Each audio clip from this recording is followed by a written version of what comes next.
Hello, my name's Nigel Thorne and I have concerns about the Welsh Government's RSE code that has been introduced for Welsh schools to develop their own RSE curriculum. The new code requires schools to teach children that everyone has a gender in addition to a sex.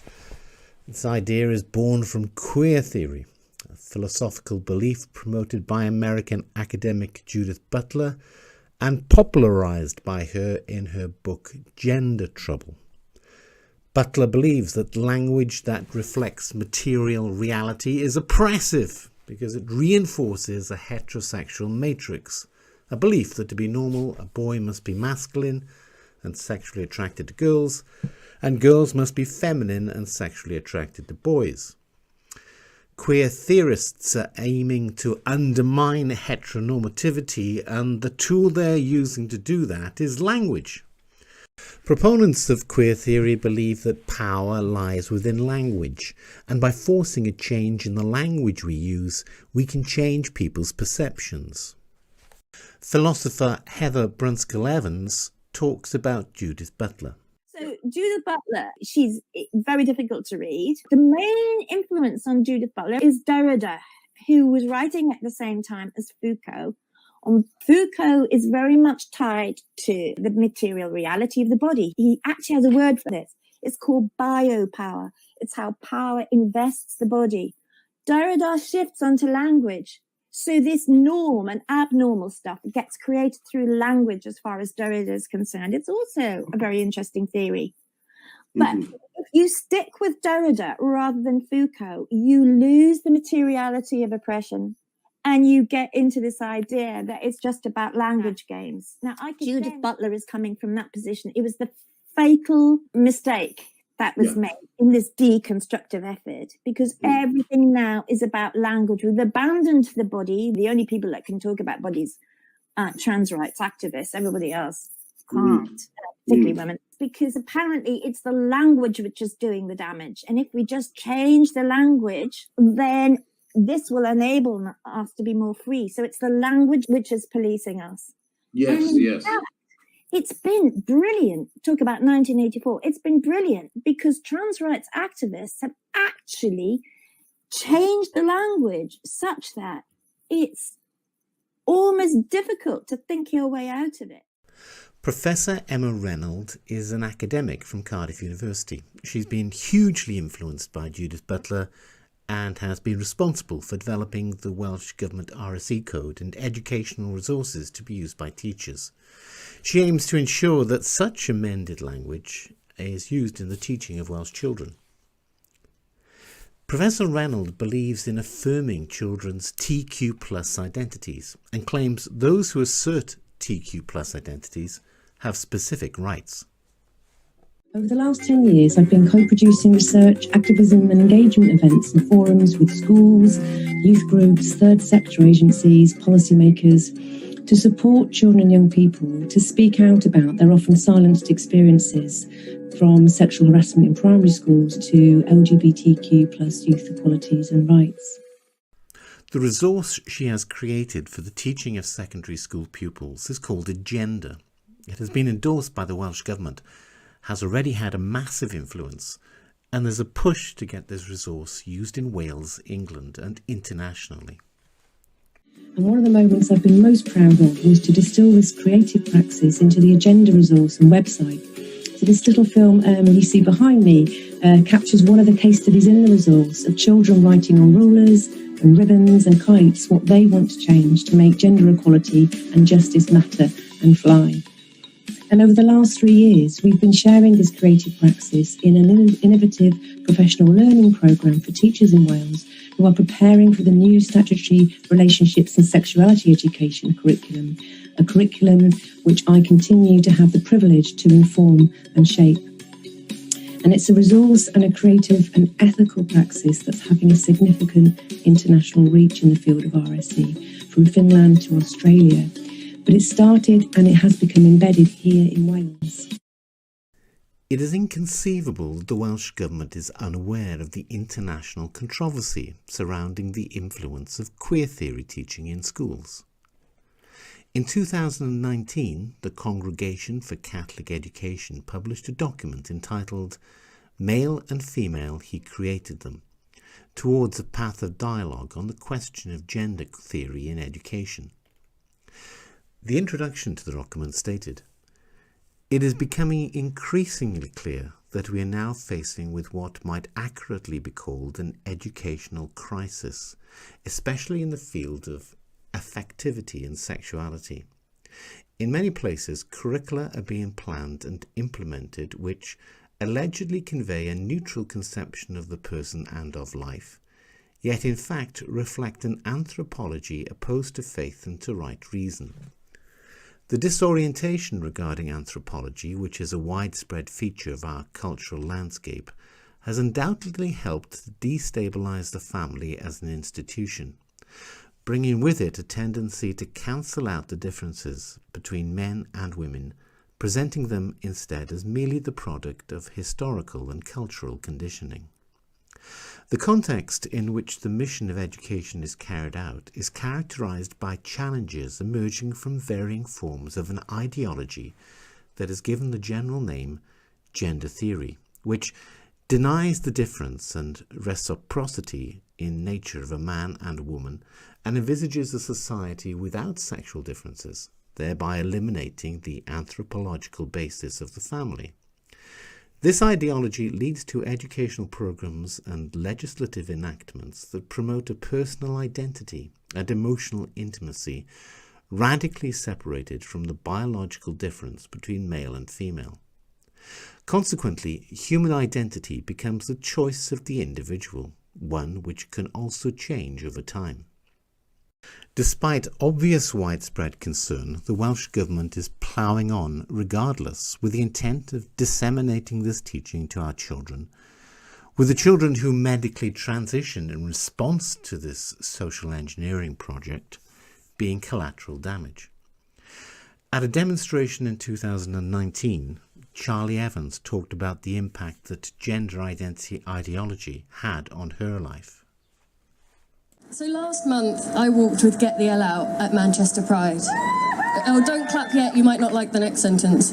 Last year, I tweeted that you did not represent me, and last decade, I didn't identify as a woman.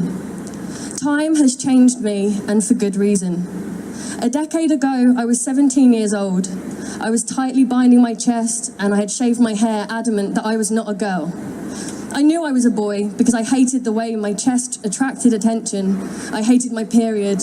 I hated the way boys looked at me. I knew I was a boy because I loved cars and trucks and mud and boxing and girls. I knew I was a boy because I didn't act like a girl. Nothing about my character felt girly, and trans ideology says everyone feels their gender. I didn't feel like a girl. I knew I was a boy because I meet the diagnostic criteria for gender dysphoria. A strong rejection of typically feminine toys and clothes, mostly male friends, a sense that my feelings and reactions were typical of boys, and the desire to be treated as a boy. When I spoke about these experiences to my older friends or in online chat rooms, the message was affirming. Nobody encouraged the idea that it's okay to be gender non-conforming. Instead, friends and healthcare practitioners alike affirmed my gender. Yes, you are a boy. By now, I had been indoctrinated into the belief that boys and girls must act and feel certain ways, and if they don't, they might be the opposite sex, trapped in the wrong body. I became obsessed with trying to pass. My mental health took an even deeper dive. I hated my wrong body and wanted the world to see my true identity. Except it wasn't true. The teenage black brain plays tricks. I recognise now that trans ideology sold me on the idea I could identify into the powerful group. I was hurt knowing I couldn't marry a woman at that time, hurt that I couldn't have a family that looked like the only families I had seen until then. The idea I could identify out of oppression and be a straight man instead felt liberating. There are few studies behind detransition rates, but I can tell you that there are thousands of us. Our voices are hidden because we're seen by the queer community as an inconvenient consequence of their movement. We are just collateral damage for the greater good. Many, maybe most, are gender non-conforming lesbians who were raised in gendered homes where the roles of girls and boys were strictly defined. No wonder they felt like boys. Most desisted at the same age as me, around age 25. This is not a coincidence. This is the age your brain becomes fully developed. Again, there are no real scientific studies on this, but here's my theory as a biologist. During adolescence, your brain is almost completely remolded. Your prefrontal cortex, this bit at the front of your head, is the last bit to develop. It's responsible for some really important stuff: controlling impulses, solving problems, making decisions, seeing what impact your choices have on your future. It's the part of us that makes us responsible adults and why teenagers can act so erratic. The maturation of the brain in this way is caused by sex hormones, which are specifically increased during puberty for the purpose of developing the brain's ability to learn, remember, cope with emotions, and process social interactions. As far as we know, these changes are permanent. Is it possible that the reason most women desist in their 20s is because this is when their brain has fully developed? If we know the vital role that sex hormones have in the development of the brain, why do we continue to give preteens hormone blockers to prevent that development? Why are we giving teenagers... Why are we giving teenagers the choice to have cross-sex hormones almost 10 years before the part of the brain responsible for decision-making and understanding consequence has even developed? There is no evidence that hormone blockers are safe. This generation are guinea pigs, and the fact that scientists and doctors are staying so quiet about it is criminal. It is also concerning that once a teenager has started taking hormone blockers, they're much more likely to transition. As far as I can see, this is because hormone blocking makes desisting incredibly difficult. It almost completely destroys the chances of their brain maturing properly and working out their issues with their body. This should be a huge concern, but the research on the subject and conversations around this in the scientific community are almost entirely absent. Where there should be research, there is silence. We hear time and time again that hormone blockers are safe. Lesbian youth are exceptionally vulnerable to this type of ideology, particularly as many are gender non-conforming. Coupled with the oppression of the female sex more generally, many young lesbians will match the criteria needed for them to start hormone blockers from as young as 10 years old. Is there any surprise in a world that oppresses lesbians and idolizes straight men that so many young girls want to be men? Young lesbians today are up against challenges that were not around when we were their age. Instead of having no lesbian role models, they are surrounded by people who call themselves lesbians. These people are often males who tell them that being a lesbian is transphobic because you are meant to be attracted to gender and not sex. With few groups or communities for lesbian girls who reject this ideology, there are limited places they can go for support. I have no doubt that this further drives young girls onto the path of transitioning. Accepting males into their sexual orientation is a pressure placed on lesbians, but is not expected of straight men. I could not have predicted that 10 years into the future I wouldn't have the same feelings of self-loathing. I could not have predicted that by allowing my brain to mature, I would grow out of the idea that there is such thing as a boy brain or a girl brain, and I had been born with the wrong one. If I could pass a message 10 years into the past, it would be this: you were not born with the wrong body or the wrong brain. You were born you. There will be days that you hate it. There will be days you stand naked in the mirror, pinching your flesh between your fingertips and asking why, out of all the bodies you could have been born in, why were you born in this one? But there is nothing you can do as a man that you cannot do as a woman. There is no mismatch between your brain and your body. That is just a view held up by sexist ideas of what it is to be a man or a woman. Let your brain mature before making life-changing decisions. Being a woman is not a feeling, it is not an emotion, it is just our biology. It has no bearing on our interests, our hobbies, our clothes. And rejecting traditional ideas of what it's meant to be a woman does not make you a man. I did not go on hormone blockers. If I had, I have no doubt that I wouldn't be standing here today comfortable in my own sex. I don't know if I would have regretted the decision or else lived half a life not knowing what true liberation meant. Liberation is not changing your body to fit society. Liberation is changing society to fit you, and it's time we recognise no child is born in the wrong body. It is a mandatory part of the curriculum to teach children about gender. where gender is not a synonym for sex, but is used as a term for how someone identifies. It is not a mandatory part of the curriculum to teach about the dangers of queer theory, nor of gender identity ideology, which has undoubtedly been popularised because of it. There is a desperate need for dialogue, but queer theory aims to subvert language with the aim of changing people's perceptions, and you can't have dialogue unless you have agreed terms. In accord with Stonewall's definition, any refusal to accept a child's self-declared gender identity is met with accusations of transphobia.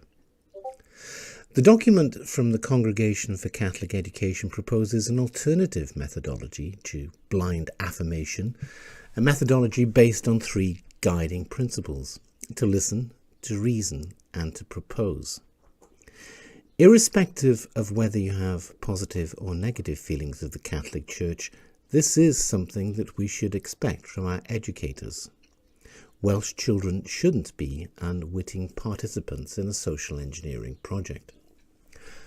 Those who have concerns about the new curriculum may consider supporting Public Child Protection Wales, who are supporting a legal challenge to it. Links are included below.